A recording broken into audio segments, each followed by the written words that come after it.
Hello guys, how are you doing. इस episode के start होती है और हमें देखने के लिए मिलता है कि फैंग आ जाता है माउंटेन की पीक के पास में, जहाँ पे तभी वो कह रहा था कि लिटिल सिस्टर तुम कहाँ पे हो। तभी यहाँ पे युआर आ जाती है और कह रही थी कि अच्छा वैसे ब्रदर मैं आपका ही इंतज़ार कर रही थी, मुझे सिस्टर जियांगलैन ने भेजा है, अब आपको मेरे साथ में चलना होगा क्योंकि वीकेंड्स के ऊपर हम लोग मैन को अलाउ नहीं करते एंट्रेंस एरिया के साथ में गुजरने के लिए भी, तो फिर अंदर आप कैसे ही जाएंगे। फिलहाल इसके बाद वो कह रही थी कि ठीक है मेरे पीछे चलिए, जिसके बाद वो ऐसी मटकती मटकती आगे की तरफ को चली जाती है। तभी हम देखते हैं फैंग को जो कि यहाँ पे उसके पीछे पीछे आ रहा था। तो फिर युहार कह रही थी कि ब्रदर आप कितनी ज़्यादा देरी कर रहे हैं, जल्दी चलिए ना। और हम देखते हैं कि यहाँ पे फैंग फाइनली जाके उसी जगह पे आ जाता है, जिसके बाद वो यहाँ पे जैसे ही अंदर की तरफ को एंटर करता है तभी सीनियर सिस्टर और साथ ही लोंग दोनों ही उसे मिलते हैं। तो लोंग को देखते हैं जो कि काफ़ी ज़्यादा हम्बल वे में कह रही थी कि ब्रदर आपका बहुत बहुत शुक्रिया एरिना के अंदर मेरे ऊपर अपनी काइंडनेस शो करने के लिए, नहीं तो मैं बहुत ही बुरे तरीके से हार जाती।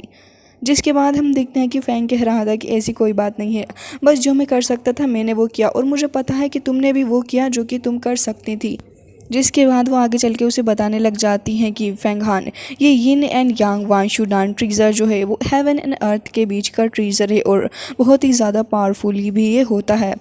जिसके बाद वो कह रही होती हैं कि ज़रा इसके बारे में एक बार सोचो तो सही, अगर तुम्हें इसे हासिल करने का मौका मिला है तो मुझे बिलीव है कि तुम कुछ ना कुछ ज़रूर से ही कर पाओगे। साथ ही यहाँ पे वो नीडल भी अपीयर करती हैं जो कि उन्होंने बैट के दौरान जीती थी और कह रही थी कि ये लो, ये हेवनली आई नीडल मैं तुम्हें देना चाहूँगी क्योंकि तुम ही इसको डिज़र्व करते हो एंड मैं इसे बिल्कुल भी नहीं रख सकती। साथ ही वो ये भी कह रही थी कि तुम इसको माना के अंदर रिफाइन कर सकते हो जिससे कि तुम्हारा काफ़ी हार्ड वर्क बच जाएगा। फैंग कहने लग जाता है कि सिस्टर आपका बहुत बहुत शुक्रिया। तभी यहाँ पे वो उसे कहने लग जाती हैं कि मैं उम्मीद करती हूँ कि तुम बहुत ही अच्छे से आगे भी प्रैक्टिस करोगे एंड कह रही थी कि मुझे पता है कि सब चीज़ें तुम्हारी साइड में ही हो जाएंगी, लेकिन उसके लिए तुम्हें बहुत ही ज़्यादा हार्ड प्रैक्टिस करनी होगी। मैं उम्मीद करती हूँ कि जो वुड फॉरेस्ट की तुम्हें मिली है तुम इसका इस्तेमाल करोगे एंड पर्पल बैम्बू फॉरेस्ट के अंदर जाके तुम्हें यहाँ पे हमारा जियांगलिन पीक के ऊपर काफ़ी सारी स्पिरिचुअल प्रैक्टिस भी करनी है। वहाँ पे ढेर सारी स्पिरिचुअल रूट्स हैं जो कि कल्टीवेट करने के लिए तुम्हारी बहुत ही ज़्यादा हेल्प करने वाली हैं। मैं उम्मीद करती हूँ कि तुम वहाँ जाके प्रैक्टिस करोगे। जिसके बाद फैंग कह रहा था कि सिस्टर बहुत बहुत शुक्रिया आपका, मैं उस पर्पल बैम्बू फॉरेस्ट के अंदर ज़रूर से ही जाके प्रैक्टिस करूँगा क्योंकि वो बहुत ही ज़्यादा ब्यूटीफुल है। जिसके बाद हम देखते हैं कि वो उसी फॉरेस्ट के अंदर आ गया था। तब यहाँ पर ड्रैगन भी अपीयर हो जाता है और फिर कह रहा था कि ये यान हुआ मैन के अंदर काफ़ी स्किल्स हैं, ये एल्डर वाकई काफ़ी कमाल का है। वैसे मानना पड़ेगा अगर टीचर की ग्रेट सेक्रीफाइस की बात ना होती तो फिर ये चीज़ें हम उससे हाइड कर ही ना पाते। जिसके बाद फैंग को देखते हैं जिसके पास में वही बुक थी जो कि उसे उस एल्डर ने दी थी एंड यहाँ पे वो उसी की प्रैक्टिस कर रहा होता और कह रहा था कि मुझे इसकी सुपर नेचुरल पावर को जल्द से जल्द सीखना होगा। तभी ड्रैगन उसे बताने लग जाता है कि 8 सुपर नेचुरल ज्ञान मुँह दाफा है और अगर तुम इसका इस्तेमाल करोगे तो फिर ये यकीनन तुम्हारी हेल्प कर सकती है, लेकिन मुझे लग रहा है कि पूरा 1 साल इसके ऊपर लगाना अपने वक्त को बर्बाद करना होगा एक तरीके से। एंड उम्मीद करता हूँ कि इंपीरियल पैलेस के लोग जो हैं ये मू डायनेस्टी एंड किन डायनेस्टी ये कुछ ना कुछ करने की कोशिश ज़रूर से ही कर रहे हैं। जिसके बाद वो एम्परर की एंड मू के बारे में ही बात करने लग गया था और कह रहा होता है कि जो दाफा है मुझे लग रहा है कि ये तो बस एंशियंट सुपर नेचुरल पावर का एक पार्ट ही है। जिसके बाद वो कहने लग जाता है कि ये जो ट्री है ये काफ़ी ज़्यादा पावरफुल बुक तुम्हारे हाथ में लगी है, लेकिन मुझे लग रहा है कि ये फ्यूचर के अंदर भी तुम्हारी हेल्प करने वाली है, बट इस पर ज़्यादा वक्त बर्बाद मत करना। जिसके बाद वो कहने लग जाता है कि अच्छा लेकिन ये जो हुआ मैन की सुपर नेचुरल पावर्स हैं इसके बारे में क्या कहना है तुम्हारा।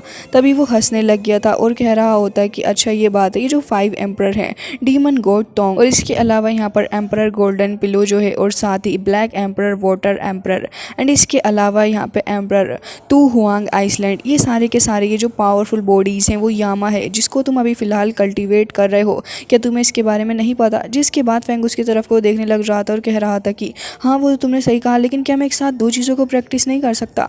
जिसके बाद ड्रैगन हंसने लग जाता और कह रहा था कि क्या ही कहूँ मैं तुम्हारे बारे में, यंग लोग भी सोचते नहीं है ये जो प्रीमोडियल सुपर नेचुरल्स पावर है ना इनको इतनी आसानी से कैरी करना मुश्किल होता है। एंड रही बात तुम्हारी तो फिर तुम अगर ऐसे करने की कोशिश भी करोगे तो इंस्टेंटली मारे जाओगे, समझे तुम।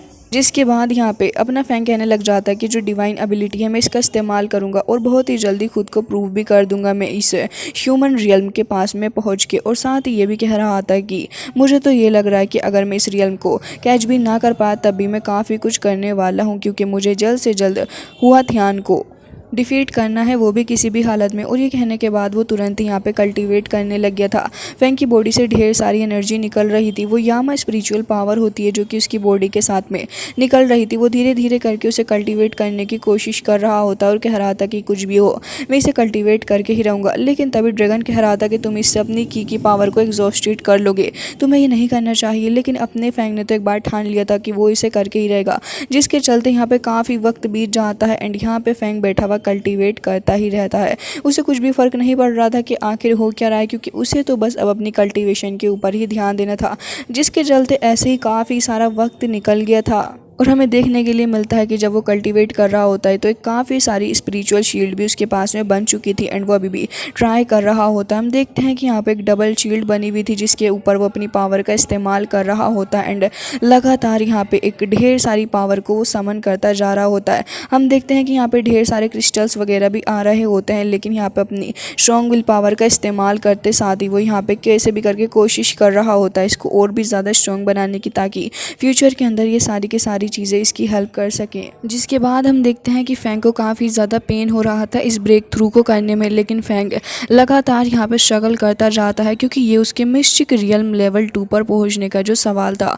और हम देखते हैं कि फाइनली जाके जैसे ही वो तिलिस्मान उसकी चेस्ट के अंदर जाकर इंजेक्ट होता है, उसके बाद तो काफ़ी सारा बड़ा धमाका करता है और अब फाइनली जाके उसका मिस्टिक रियल्म लेवल 2 ओपन हो गया था। मतलब कि उसने काफ़ी ज़्यादा अच्छे से उसको रीच कर लिया है, जो कि अपने आप में काफ़ी ज़्यादा खुशी की बात है। हम देखते हैं कि यहाँ पे हर तरफ ही फॉरेस्ट के अंदर काफ़ी सारी सुनामी टाइप आ चुकी थी, जहाँ पे फॉरेस्ट वगैरह हिल रहे होते हैं। अब फैंग जैसे ही अपनी पावर का इस्तेमाल करता है, थोड़ा बहुत डिस्ट्रक्शन भी इस जगह पे हो गया था और उसके बाद हम देखते हैं कि सारे ही लोग इस डिस्ट्रक्शन को नोटिस भी करने लग जाते हैं। फैंग तो तुरंत ही यहाँ से गायब होके आ जाता है अपने घर की तरफ को एंड वहाँ पे आने के बाद वो अपने ऑरा को काम करता है, जिसके बाद फैंग कह रहा था कि वाकई में ये जो माना मैंने कन्वर्ट किया था ट्रू की पावर के अंदर, उसने तो वाकई मेरी हेल्प कर दी। तभी हम देखते हैं कि शियाओ को ये चीज़ देख के बहुत ही ज़्यादा बुरा लग रहा था। वो कह रही थी कि इसने तो इतनी ज़्यादा फास्ट ग्रोथ कर ली है, अगर ऐसे ही चलता रहा तो मुझे डर है कि मैं इस जगह से स्केप कर ही नहीं पाऊंगी। तभी युआर कह रही थी कि तुम कितने ज़्यादा बुरे हो, तुमने यहाँ पे एग्जिस्ट करते हुए सारी चीज़ों को बहुत ही बुरे तरीके से डिस्ट्रक्टेड कर दिया है। मुझे बहुत ही ज़्यादा गुस्सा तुम्हारे ऊपर आ रहा है। हमारा बेम्बू फॉरेस्ट क्या होगा उसका, तुमने उसे ख़राब कर दिया। और अब वो फैंग को बहुत ही ज़्यादा परेशान भी करने लग गई थी। तभी हम देखते हैं कि इस ब्रेक थ्रू की खबर जैसे ही लोंग को लगती है तो वो तुरंत ही आके खड़ी हो गई थी और युआर को कह रही होती है कि तुम ऐसा क्यों कर रही हो फैंग के साथ में। तभी वो पीछे को हट जाती है एंड लोंग आके कह रही थी कि सिर्फ 3 महीनों के अंदर आखिर कैसे तुमने अपने मिस्टिक रियल्म के सेकंड लेवल पे ब्रेक थ्रू कर लिया है उस ट्रूकी की पावर का इस्तेमाल करते हुए। वाकई में तुम्हारी स्पीड बहुत ही ज़्यादा अमेजिंग है। जिसके बाद वो ये भी कह रही थी कि अगर तुम्हारी जगह पर कोई और होता तो उसे 30 से 50 साल तो आराम से लग जाते इस स्टेप को पूरा करने के लिए। वाकई में तुम बहुत ही ज़्यादा पावरफुल हो। वाकई में मुझे तुम्हारे पर बहुत ही ज़्यादा प्राउड फील हो रहा है और मैं तुम्हें कॉन्ग्रेचुलेट भी करना चाहूँगी। जिसके बाद युआर कही थी कि लेकिन मैं तो इसे इग्नोर ही करूँगी। तभी लोंग वहाँ से चली जाती है युआर भी, और धीरे धीरे करके शियाओ भी उसके पीछे ही चली गई थी। तो हम देखते हैं कि यहाँ पे युआर भागती हुई जा रही होती है और कह रही थी कि मुझे बहुत ही ज़्यादा गुस्सा आ रहा है इस लड़के के ऊपर। तभी हम देखते हैं कि ये तीनों काफ़ी स्पीड से आगे की तरफ को जा रहे थे एंड यहाँ पे लोंग कह रही थी कि ब्रदर मुझे अभी तक बिलीव नहीं हो रहा, वाकई में तुम्हारी स्ट्रेंथ एंड सब कुछ देख के मुझे इस चीज़ की खुशी भी हो रही है कि तुमने इतने अच्छे से इस चीज़ को कर लिया है एंड जब सीनियर को इस बारे में पता चलेगा तो वो वाकई बहुत ही ज़्यादा खुश होंगी। हम देखते हैं कि यहाँ पे ये लोग एक माउंटेन की पीक पे आके खड़े हो चुके थे और कह रही थी कि मुझे लग रहा है कि अब यही माउंटेन तुम्हारी हेल्प करेगा, बहुत ही ज़्यादा बढ़िया। एंड इसी के साथ ये भी कह रही होती है कि बस अभी तुम्हें इस पर जाके प्रैक्टिस करनी है। जिसके बाद यहाँ पे फैंग कह रहा होता है कि हाँ मैंने भी इसके बारे में सुना है, वैसे मुझे लग रहा है कि वाकई में चीज़ मेरी हेल्प करेगी। तभी वो कह रही थी कि हाँ ड्रैगन लेडी पीक के नियर बाय में ही है ये, तुम्हें ढंग से प्रैक्टिस करना होगा। फिलहाल मुझे लग रहा है कि अब मुझे यहाँ से चलना चाहिए। मुझे ये बताओ कि आखिर तुमने इस माउंटेन का नाम क्या सोचा है। तभी वो कहने लग जाता है कि नाम इससे क्या ही होगा, क्योंकि सिर्फ 9 ईयर्स तो मेरे पास में बचे ही हैं वॉर के लिए, तो अगर उसके बाद में खाक में मिल गया तो फिर क्या ही होगा इन सारी ही चीज़ों का। जिसके बाद वो कहने लग जाता है कि जो भी हो, मुझे लग रहा है कि क्यों ना इस माउंटेन का नाम रीइंकार्नेशन रख देना चाहिए। और हम देखते हैं कि वो तुरंत ही उस माउंटेन का नाम रीइंकार्नेशन भी कर देता है। जिसके बाद बाद वो कहने लग जाती है कि वैसे मुझे तुम्हारे साथ में और भी काफ़ी सारे मैटर्स के बारे में डिस्कस करना है।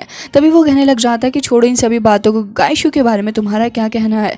तो वो बताने लग जाती है कि गाइशू एक बेटर फील्ड है जहाँ पे ancient, immortal and demons fight करते हैं। वैसे वो जगह वाकई में ग्रेट वॉर के लिए एक काफ़ी ज़्यादा सही चीज़ है। वैसे तो छोड़ो इन सभी बातों को, मुझे लग रहा है कि इन सारी चीज़ों को पास करने के बाद ही इन चीज़ों के बारे में सोचना। लेकिन तभी फैंग कहने लग जाता है कि नहीं, मैं कल सुबह ही गाओशू माउंटेन की तरफ को जाऊँगा एंड मुझे लग रहा है कि यही सबसे ज़्यादा सही रहेगा ट्रीजर की तलाश के लिए। तभी लॉन्ग कह रही थी कि ठीक है फिर मैं चलती हूँ यहाँ से, और तुरंत ही यहाँ पे उसे ग्रीट करके चली जाती है। जिसके बाद हम देखते हैं कि फैंग कह रहा था कि मुझे बहुत ही ज़्यादा हार्ड वर्क करना होगा, क्योंकि जहाँ तक मैं समझ रहा हूँ अब भी हुआ तियान के साथ में 10 साल के बाद फाइट करने में मैं ही सप्रेस हो जाऊँगा। ऐसा लग रहा है कि इम्पॉसिबल मेरे लिए होने वाला है। जिसके बाद वो तुरंत ही फैंग हान शिन के पास में चला जाता और कह रहा था कि मैंने आपको बिल्कुल भी ह्यूमिलिएट नहीं होने दिया, मैंने माउंटेन एंड रिवर कंपटीशन के अंदर फर्स्ट स्पॉट को हासिल किया है। जिसके बाद हम देखते हैं कि वो ये भी कह रहा था कि मैं इनर पैलेस का एक ट्रू डिसाइबल भी बन चुका हूँ। तभी फैंग शिन का अवतार सामने आ जाता है और वो कह रही थी कि बहुत ही अच्छे, लेकिन मुझे लग रहा है कि तुम्हें अब अपने सेकंड लेवल की स्पिरिचुअल पावर को भी और भी ज़्यादा अच्छे से समझना होगा, क्योंकि अब टाइम आ चुका है कि तुम शियान युआन को हिट करो और इसी यू हुआ माउंटेन से थोड़ा बाहर जाओ। तभी यहाँ पे फैंग कहने लग जाता है कि ऑफ कोर्स, और अब मैं इसी चीज़ के ऊपर काम भी कर रहा हूँ। मुझे लग रहा है कि सीनियर सिस्टर आप भी इस चीज़ के लिए मुझे शायद से कह रही हैं। तभी वो कहने लग जाती है कि ऑफ कोर्स मुझे पता है कि तुम्हें हुआ त्यान को सप्रेस करना है, तो चाहे जो हो जाए तुम्हें अपनी प्रैक्टिस को जारी रखना होगा लाइफ एंड डेथ तक के लिए। जिसके बाद फैंग कह रहा था कि बिल्कुल मैं अपनी बॉडी के पोटेंशियल तक पहुँचूंगा और जहाँ तक मुझसे हो पाएगा मैं इस चीज़ को करने की पूरी कोशिश भी करूँगा। तभी यहाँ पे हम देखते हैं कि श्याओ इस चीज़ से थोड़ा चिढ़ रही होती है। जिसके बाद यहाँ पे फाइनली फैंग शिन पूछ ही लेती हैं कि मुझे बताओ कि आखिर ये लड़की है कौन। तभी फैंग बताने लग जाता है कि मैंने इसे अंडरग्राउंड में से पकड़ा है, ये एक डीमन है। तभी यहाँ पे वो कहने लग जाती है कि अच्छा ये बात है, खैर जो भी हो इससे थोड़ा केयरफुल रहना, और वो उसे वार्निंग देती हैं। जिसके बाद हम देखते हैं कि लोग दोनों ही इजाज़त लेके चले गए थे उस जगह से एंड ये लोग दोनों ही अब अपने घर की तरफ को जा रहे होते हैं। जहां रास्ते में चलते चलते अब वो चढ़ के एक स्टेटस के ऊपर बैठ गई थी, तो फिर फैंग उसे देख रहा होता है। जिसके बाद वो कह रही थी कि बस तुमने मुझे देख लिया या फिर और देखना बाकी है, मुझे पता है कि मैं तुम्हारे एक ओल्ड फ्रेंड की तरह लगती हूँ। फैंग उसकी बातों को इग्नोर करके आगे की तरफ को चला जा रहा होता है, लेकिन तभी श्याओ भी उसके पीछे पीछे आ रही थी। तभी फैंग कह रहा होता है कि वैसे ये जगह काफ़ी खतरनाक है और मुझे लग रहा है कि तुम्हें खुद को प्रोटेक्ट करने के लिए किसी वेपन को तो साथ में रखना चाहिए। तो वो उसे वही सोर्ड दे देता है और कह रहा था कि इसका इस्तेमाल करना। टच करने वाली थी तभी उसकी आइज ब्लू हो जाती है और उसके बाद फिर वो उसे साइड से पकड़ती है। जिसके बाद यहाँ पे फैंग भी शॉक हो गया था। साथ ही ड्रैगन कह रहा होता है कि वाकई ऐसा लग रहा है कि इन दोनों ही लड़कियों के बीच में कुछ ना कुछ कनेक्शन तो ज़रूर है। हालांकि गाइस इसी के साथ आज का एपिसोड हो जाता है एंड आई होप कि आपको ये पसंद आया होगा। मिलते हैं नेक्स्ट वीडियो में, तब तक के लिए bye bye, take care of yourself.